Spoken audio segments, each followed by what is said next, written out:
Hello, today we are going to talk about oil price. As a culmination of a week marked by concerns regarding Chinese demand and bargaining over a Western price cap on Russian oil, oil prices fell 2% on Friday due to the lack of liquidity in the market. After retracing some of their earlier gains, Brent crude futures traded at $83.63 a barrel, down $1.71, or 2%. Crude futures for U.S. West Texas Intermediate were down $1.66, or 2.1%, to $76.28 a barrel. Due to the Thanksgiving holiday in the United States, there was no WTI settlement on Thursday, and trading volumes remained low.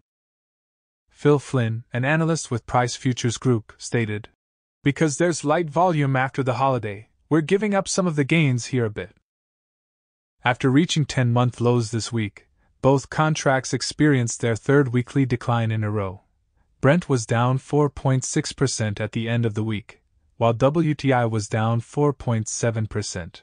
Backwardation, which is defined as front-month prices trading above contracts for later delivery, has weakened significantly in recent sessions, indicating that current demand is easing in Brent and WTI's market structures. This week, the structures of Brent and WTI for 2-month spreads even dipped into contango, indicating an excess of near-term delivery contracts priced below later deliveries. China, the world's largest oil importer, set a new daily COVID-19 infection record on Friday.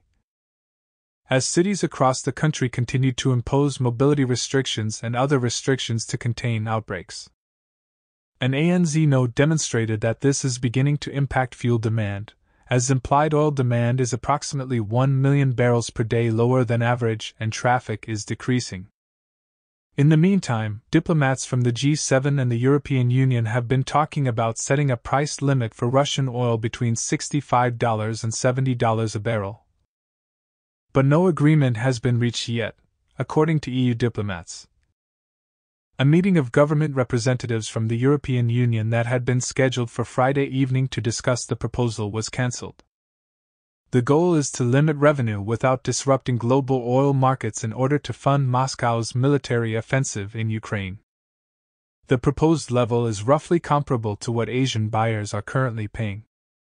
According to two sources familiar with the discussions, Poland is seeking German support to impose EU sanctions on the Polish-German section of the Druzhba crude pipeline so that Warsaw can renege on a deal to purchase Russian oil next year without paying penalties.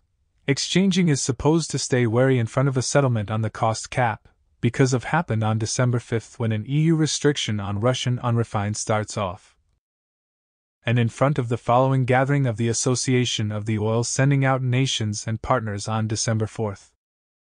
Thank you for watching.